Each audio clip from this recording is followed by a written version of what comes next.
Hey everybody, welcome back to Video Game Mess. So, taking a fun and exciting video for you guys this weekend. We're taking a look at Analogue 3D's new firmware version 1.5. And that is because it came with one very big feature that a lot of people have been excited about that I wanted to talk about on the channel because I've seen some comments in other videos and even people asking me on Twitter what it means. And I think there might be a little bit of a misnomer out there of what this does versus what it doesn't do. Don't think I don't love the feature. I think it is outstanding and will make some N64 games look even better on your Analogue 3D. But it's not going to be something that looks like a static recomp or PC port either. But honestly, Analogue has definitely made the Analogue 3D a much better console than on release date because there's been so many new features added, so many things that were on the roadmap that we all have now, and it definitely is something that I feel like is getting really good and is only going to get better in the future.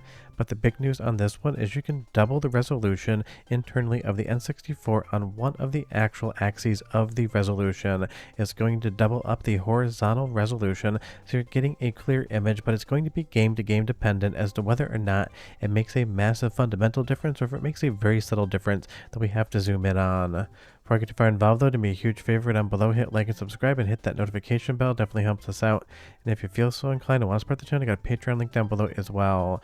But right now, this firmware, so long as you update to 1.5, is going to be doing an amazing job of not only being an N64 and FPGA, but also giving you guys those enhancements you want. Because one of the #1 things that makes N64 games just look better is bumping up the internal rendering resolution. That is why on all the static recomps and PC source ports based upon decomps that we played today, you're rendering the game in 1080p or higher and getting a higher internal rendering resolution. If we take a look here at Sin and Punishment, this is one game where fundamentally, if I actually show you what you're looking at, you will see just how good it is. You'll see here in advance, you have horizontal upscaling. You can turn it on or off. Look at the character's legs, right to find the word device at the bottom of the screen. I will zoom in a moment, but you can see absolutely how much clearer the image gets. This is going to be game to game dependent. It really is down to the overall art style, but Sin and Punishment is one title where I really notice just how big of a difference it absolutely made. But again, we kind of have to zoom in here in just a moment to show you guys a closer look at it, because this isn't maybe a pixel peeping thing, but it is a situation in which if you blink, you might miss it. But that is definitely something. I don't think the FPGA has the ability to go any higher than this. We're not going to be getting 1080p internal rendering resolution out of the Analogue 3D, but I really wish we could in the future. But you'll see here as we are zoomed in that leg and all the structure of the main character is just going to improve its overall resolution. Some of the stuff in the background is going to look better as well, but the things closest to the camera are going to be where you notice them the most. But it definitely will give you a cleaner image, and it definitely is going to make these games look better than they ever did before. And that is definitely something people want out of Analogue 3D and FPGA devices in general. Not just the ability to play the games one-to-one with what they were originally supposed to look like and play like, but also giving you enhancements like overclocking and now that bump in the resolution. Although I will say one thing that kind of in this update has thrown me for a little bit of a loop is the audio volume seems to have come up, and because I am using my capture card that doesn't have internal volume control, it is system level. I was in a situation where until I adjusted it, I was clipping out the channels because I couldn't turn the volume down in the pre-capture phase, so hopefully that's something, maybe it's just a me thing, but you leave me a comment down below, because I know Analogue has played around with the audio values of their firmware in the past, because that was a previous problem, and it seems to have cropped up just a tiny bit depending on the game you're playing. But it is a very small minor regression in my opinion compared to what we're getting on this firmware, and considering we have stuff like memories that have been incorporated in, it really is feeling like the Analogue 3D that was kind of talked about and promised before it actually shipped, because even though I've only ever said nice things about the Analogue 3D, I would say the feature set we got when we actually received the console was definitely lacking. We had to wait for these updates to come in, but now we're basically getting really close to a full set of information there, and you will see sometimes the actual overrun of the actual text on the left hand side of the screen. That is because I am reframing this in post, because not every single N64 game natively fills the screen unless you stretch it in the settings, and that is not a look that I think anyone ever wants to see on my channel or anywhere else. And before you ask, I have absolutely no idea if there is any horsepower left in the tank to get the resolution bumped any further from here, but in a game like Perfect Dark, it is less noticeable, and I think it really is down to how the developers at Treasure basically set up the art style of Sin and Punishment versus how the developers at Rare set up the art style for something like Perfect Dark. So definitely game to game dependent. If you played around with it, tell me the games that you're seeing the most improvement on so far. I really feel like when there is a more sharp art style, you are seeing that internal running resolution bump a little bit more. When it is a softer art style, you're not seeing it as much, but that definitely makes sense, at least logically, to the eye and the brain. The sharper the image, the more you're going to see improvements when it actually gets that bump. And I can say right now, this is a really interesting test and a really fun feature, because right now N64, the static recomps and PC source ports are really becoming super popular because it allows a lot of people to play N64 games they know, love, and remember from back in the day, but in the methodology and kind of in the look that they remember their nostalgia telling them. So right now you're taking a look at Super Mario 64, and we are not bumping the internal run resolution whatsoever. This is just stock, the same way that it would look like if you put an N64 with an HDMI mod into your television and play the original cart. So go ahead and get a good sense of what everything looks like. Look at Mario's hat there, look at the castle, all the other textures and internal running resolution things at 240p. So when we bump up to 480p, or kind of, again, it's only going in the horizontal resolution. You tell me if you can see a difference or not when it comes to Mario. And no, I'm not zooming in on the image. I'm not trying to find the improvements. I'm trying to just go with the overall vibe and flow of what we're seeing here. That way you too can basically get a better sense of what it looks like and what it feels like to turn that setting on and off. And the nice thing is you don't have to relaunch the game when you change it. You can just go ahead into the menu, turn it on or off, and see the real-time results, which is not only good for you in a usability case, but also great for me when it comes to something like actually capturing the video. So now we have it turned on, and of course, progressive output matters nothing in a 240p game.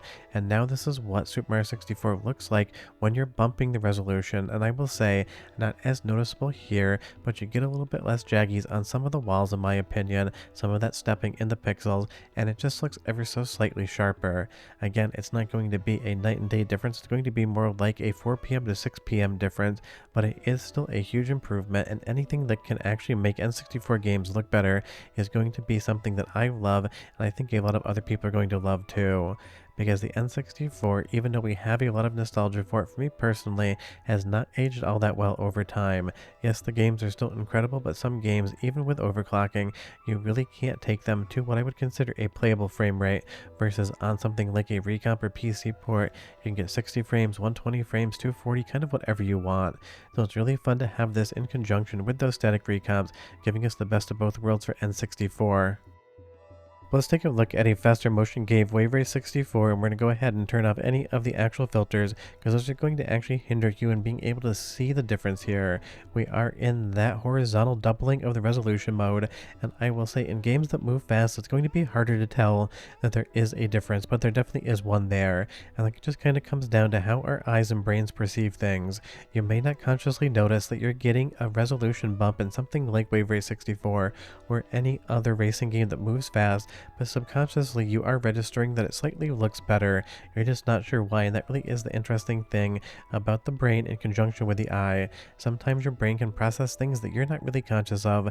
It's kind of something that we talk about a lot in filmmaking, and I talk with my students about how to actually build an image for both things that you want people to notice and for things you want people maybe not so much to notice but have a feeling about.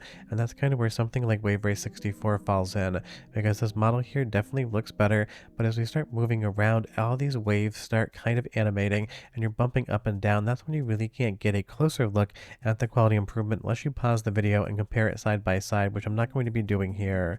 But again, this is definitely fundamentally awesome stuff, and I hope to see more of this come to Analogue 3D as well as N64 in general, because of course for the longest time with something like Rosalie's Mupen GUI and other N64 emulators out there, we've been able to dial up that internal rendering resolution to 1080p and even beyond. And again, that's not where Analogue 3D is going to be able to go with this. It's not where any FPGA N64 is going to be able to go until they probably have something like a 450 to 500,000 logic element FPGA chip inside, because this is not not a free thing, and I'm pretty sure this was probably on Analogue's roadmap when they were developing the Analogue 3D, because the FPGA in there was always a lot bigger than most people thought it would need to be able to run this whole thing. So hopefully there's still some overhead room in the logic elements and fitment to bring even more fun features to N64 and FPGA, because I just love these consoles. It is fun to play around with them, to capture them. I haven't really talked about the Analogue 3D in a minute, just because some of the updates, I was busy on talking about recomps that week, and or it's one of those things that FPGA seems to have slightly fallen out of popularity in maybe like the last 6 months or so as far as views are concerned. But hopefully we're seeing a new renaissance in this. Analogue 3D has a new update, giving us better looking N64 games.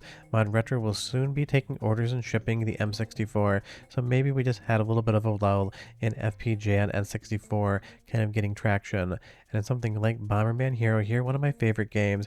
It is ever so slightly slight and subtle on that hut right there with the lines, but if you take a look at it, it is clear, and that means in motion. You're just getting a clear N64 picture, and that is definitely something that no one wouldn't want. And I really appreciate that Analogue keeps continuing to support the 3D with fun firmware. So leave me a comment down below and you tell me, what would you love to see come to Analogue 3D next? For me personally, over-the-air firmware updates with Wi-Fi would be great, so I don't have to take the SD card out. But short of that, we're done. Go update your Analogue 3Ds, and I'll see you guys next time. Bye-bye.